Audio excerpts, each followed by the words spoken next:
Sinais divinos. Aqueles criados na fé cristã ou judaica são ensinados a acreditar que as Escrituras são histórias seculares. Mas eu sei que a história de Jesus, desde sua concepção pelo Espírito Santo até a sua ascensão ao céu, é um sinal dado por Deus àqueles que o receberão. As visões do Antigo e do Novo Testamento são realidades imutáveis, eternas, que são para sempre. Um dia você encontrará o que parece ser uma pessoa no papel, mas será um estado de consciência personificado. Quando Paulo reconheceu esta verdade, ele disse: "De agora em diante, não considero ninguém do ponto de vista humano. Mesmo que eu tenha considerado Cristo do ponto de vista humano, eu não o considero mais assim." Após a revelação, Paulo percebeu que Jesus Cristo era o poder criativo e a sabedoria de Deus, e não uma pessoa como ele havia sido ensinado. Mas porque Deus se tornou homem, para que o homem possa se tornar Deus, cada atributo de Deus, seja a fé, chamada Abraão, ou poder e sabedoria de Deus, chamado Jesus Cristo, foi personificado. Embora dirigindo-se aos Coríntios, Paulo estava falando dos personagens nas Escrituras quando disse: "De agora em diante, não considero ninguém do ponto de vista humano."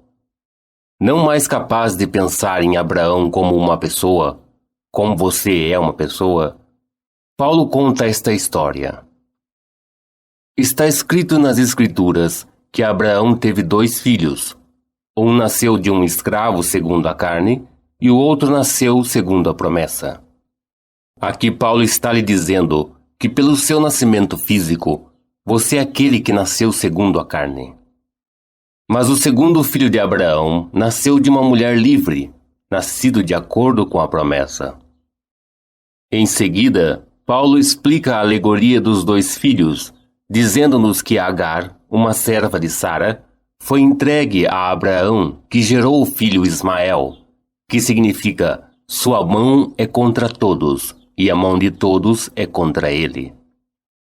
Não é esse mundo? Como os filhos da escrava Agar, lutamos para ganhar a vida, pagar aluguel e impostos, sempre tentando nos manter acima da enxurrada da ilusão.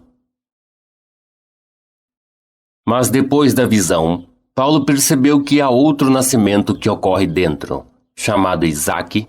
Esse segundo filho vem de Sara, pois nasceu conforme a promessa. Tudo isso é simbolismo, pois quando seu nascimento espiritual ocorrer, uma criança envolta em panos aparecerá para simbolizar seu nascimento. Há 2 nascimentos distintos de 2 seres distintos. Um do ventre da mulher, Agar, e o outro do crânio do homem genérico, chamado Sara.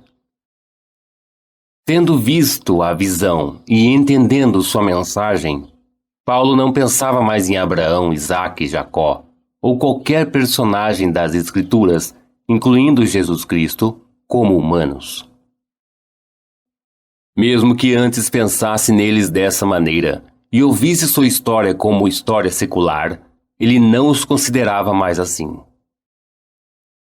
Em seu capítulo 3 da carta aos Efésios, Paulo faz esta declaração: "Quando vocês lerem o Antigo Testamento, vocês verão minha compreensão do mistério de Cristo, que não foi dado a conhecer aos homens em outras gerações, mas agora é revelado aos seus santos apóstolos e profetas pelo Espírito." Não se sabia antes de sua revelação em Paulo que o mistério de Cristo vem de dentro. Na mesma carta aos Efésios, Paulo fala de si mesmo e daqueles com quem compartilhou a visão, dizendo: "Plenitude dos tempos." Para Paulo, Cristo, o poder e a sabedoria de Deus, é um plano de redenção que é crucificado na humanidade e será ressuscitado dos mortos. Eu lhes digo agora, ele me deu a conhecer o segredo sagrado de sua vontade de acordo com seu propósito, que ele estabeleceu em Cristo como um plano para a plenitude dos tempos. E quando esse tempo for cumprido, aquele que está enterrado em você entrará em erupção e o propósito de Deus será revelado. A revelação do propósito dá significado a tudo. Você poderia ter $1 milhão e morrer amanhã. Aqueles que herdarão sua propriedade irão lhe falar da boca para fora. Mas mesmo depois de uma geração, o cuidado cessará, e dentro de 3 gerações, eles esquecerão você. Esse é o mundo, mas há um plano enterrado em você que revela o propósito de Deus e dá sentido a toda a vida. Quando esse plano for revelado em você, você saberá por que faz o que faz e sonha o que sonha. Esta noite, você pode sonhar que tem um relacionamento íntimo com outra pessoa. Ao acordar, pergunte a si mesmo o que aquele que você encontrou representa para você. E uma resposta maravilhosa virá das profundezas de sua alma. Você descobrirá que, em certo nível, eles representam um estado glorioso. Por exemplo, conheço um homem brilhante que se formou em Yale aos 19 anos e permaneceu lá por muitos anos para ensinar matemática superior. Como um americano de muitas gerações, ele me disse uma vez: deveríamos ter apenas pessoas que falam inglês no mundo. E ele quis dizer isso. Ele era uma pessoa muito positiva e brilhante. Se em sonho você visse esse homem em um relacionamento, ao acordar, você perceberia que ele representa algo positivo, forte e intelectual. Então observe, pois, sabendo ou não dos acontecimentos, logo em seguida a impregnada será inspirada a fazer algo criativo. Pois Deus é um criador que vai criando, e você viu o ato criativo de Deus. Nesse nível, você pode pensar que isso é sórdido, mas isso é porque você não conhece o simbolismo de Deus. Falando a todos na linguagem do simbolismo, aquilo que o mundo pode condenar é um ato glorioso de Deus. Deus, sendo multiforme, desempenha todos os papéis. Vestindo a roupa de outro, você vê um ato que pode ser horrível, baseado em seu conceito desse indivíduo. Mas se for um ato encantador, uma criança gloriosa, como um poema, uma pintura ou um projeto para uma nova casa, surgirá dessa união. Isso é tudo que a experiência significa. Mas o homem está tão enraizado na carne que lhe dá um conceito de César, que o cega para o simbolismo de Deus. Você pode ou não acreditar em mim, mas a história de Jesus, desde sua concepção pelo Espírito Santo até a sua ascensão ao céu, é simplesmente um sinal dado por Deus àqueles que o receberão. Eu cumpri as Escrituras. Há aqueles que aceitarão minha mensagem e aqueles que não aceitarão. Se você que acredita na minha palavra e me vê em visão no ato criativo, é porque estou fertilizando a história do Evangelho em você. Eu sou o pai daquilo que está sendo fertilizado. Refiro-me agora ao capítulo 4 da primeira carta aos Coríntios, onde Paulo fala dizendo: vocês têm inúmeros guias em Cristo, mas não muitos pais. Eu me tornei seu pai em Cristo. Este é um mistério. Inúmeras pessoas lhe falarão sobre Cristo com base em teoria e especulação, mas não na experiência. A versão do Rei James chama estes homens de instrutores. Paulo está dizendo que, embora haja muitos instrutores, depois que suas experiências são aceitas, ele os gera. Paulo compartilhou sua visão dizendo: quando aprouve a Deus revelar seu Filho em mim, não consultei carne e sangue. A quem alguém poderia recorrer depois de ter experimentado a visão do Filho de Deus chamando-o de Pai? Como alguém poderia lhe dizer algo sobre uma visão que você teve? O Filho de Deus revelou-se em mim, e enquanto o conto, atraio aqueles que acreditarão em mim. Embora eles não possam entender, eles modificarão seus conceitos pré-concebidos da fé cristã para se adequarem aos que eu experimentei. A união ocorrerá e esse conceito se desdobrará dentro deles. Deus, sendo multiforme, usa Neville ou qualquer um que tenha desdobrado o padrão dentro de si mesmo. E usando essa máscara, ele tem união com aquele que aceitou a história da salvação. Então, tendo fertilizado, o padrão se desdobra dentro dele.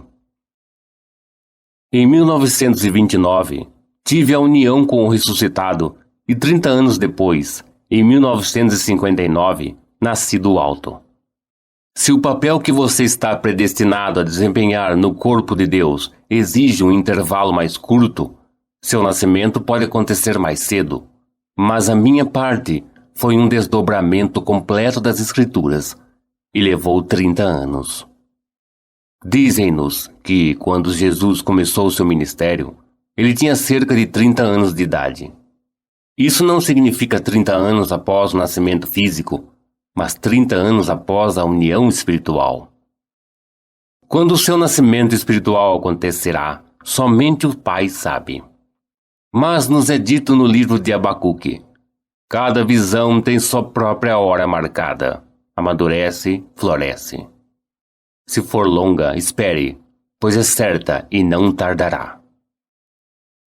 Paulo nos diz que há 8 níveis no corpo de Deus: os apóstolos, os profetas, mestres, operadores de milagre e assim por diante.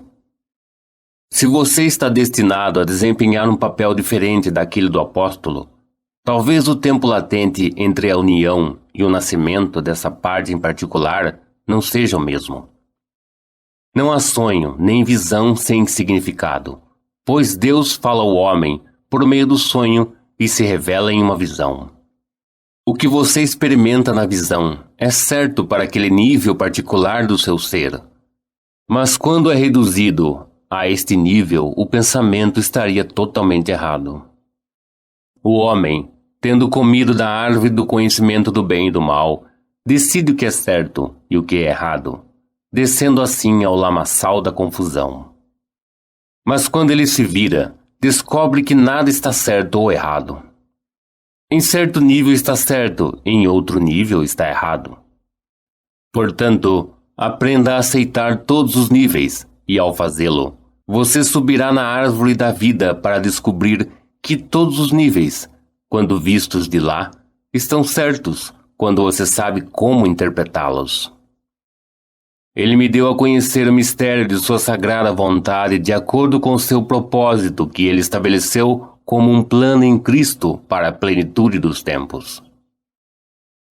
Agora sei que Cristo não é uma pessoa e não considero nenhum caráter bíblico do ponto de vista humano, mas sim um estado de consciência personificado. Uma vez eu considerava Cristo do ponto de vista humano, mas agora eu o vejo com o poder criativo da imaginação e a sabedoria da imaginação, com um plano enterrado nesse poder. Agora sei que sou a cruz que o poder de Deus usa enquanto seu plano de salvação se desdobra em mim. Ele despertou e ressuscitou em mim, e toda a história de Jesus Cristo se desenrolou e me revelou como Deus Pai. Eu te contei minhas experiências. Se o mundo não acreditar em mim, isso realmente não importa, pois encontrarei meu remanescente, meus 10%, que acreditarão em minha história, apesar do que eles acreditavam anteriormente. Nessa plateia estão todos aqueles que, embora compareçam regularmente, continuam trazendo suas barreiras e não aceitam a minha história. Outros, trazendo consigo seus equívocos pré-concebidos sobre as Escrituras, partem para nunca mais voltar.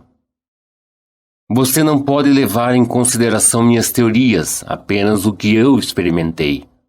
Se isso não se encaixa em seu equívoco pré-fabricado das Escrituras, tudo bem, mas estou compartilhando minhas visões, minhas experiências. Todas são revelações, não teoria. Ela foi muito querida e saiu dizendo que essa era a sua primeira palestra.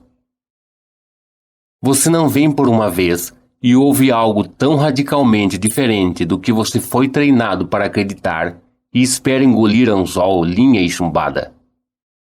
Eu pedia à minha amiga que emprestasse meu livro, Ressurreição, para que ela lesse o capítulo sobre ressurreição. Está tudo documentado. Eu fiz referência ao Antigo Testamento e, como Paulo, peço que você mantenha minha interpretação do Antigo Testamento em mente enquanto lê minhas experiências. Se assim for, você encontrará luz vindo do que você não entendia anteriormente, pois o padrão despertou em mim. O Novo Testamento é o cumprimento do Antigo, não é o contrário. O padrão, o mistério de sua vontade, permanece selado no Antigo Testamento até a plenitude dos tempos, quando o selo é quebrado e o homem individual ressuscita, cumprindo as Escrituras. Se você testar seu poder criativo neste nível, a afirmação "tudo o que você deseja, acredite que você o recebeu e você receberá", não será mais uma grande teoria, mas será conhecida pela experiência. Acredite que você é o homem ou mulher que deseja ser. Pegue a sensação de que você já chegou. Olhe para o seu mundo a partir dessa suposição, conhecendo sua verdade. Agora acredite que sua suposição tem a sua própria hora marcada para florescer. Persista em sua crença, e nenhum poder na Terra poderá impedir que ela se torne um fato. Isso é cristianismo. Não há limite para o seu poder criativo. O problema mais horrível será resolvido se você apenas conceber uma solução em sua mente. Qualquer um pode fazer isso. Não é preciso ser um Einstein para imaginar que um problema está resolvido. Não limite o seu poder criativo determinando os meios para que isso aconteça, pois a imaginação tem à sua disposição caminhos que estão além de serem descobertos. Não se preocupe com como, quando ou onde, apenas o fim. Se você está endividado, qual é a solução? Que você ganhe na loteria ou um tio morra e deixe sua fortuna para você? Não. O fim é que você está livre de dívidas. Como você se sentiria se todas as suas contas fossem pagas? Assuma esse sentimento e deixe a imaginação endurecer esse sentimento em um fato. Todo problema tem uma solução. Imagine a solução e assuma que é verdade. O que você veria e faria se fosse verdade? Como você se sentiria? Persista nesse sentimento, e de uma forma que ninguém sabe, a solução virá. Não há nada impossível para Deus, e Deus está crucificado em você, como sua própria imaginação humana maravilhosa. Nunca houve outro, e nunca haverá outro Deus, e todas as coisas são possíveis para Ele. Se você puder imaginar o fim, sabendo que todas as coisas são possíveis à imaginação, e permanecer fiel a essa suposição como se fosse verdade, a imaginação se tornará realidade. Lembre-se, o poder criativo não operará sozinho. Saber o que fazer não é suficiente. Você, poder operante da imaginação, deve estar disposto a assumir que as coisas são como você deseja que sejam antes que possam acontecer. Agora, voltemos aos sinais divinos. A Bíblia começa com a história de Abraão, que é uma alegoria, uma história contada como se fosse verdade, deixando quem a lê descobrir seu caráter fictício e aprender sua lição.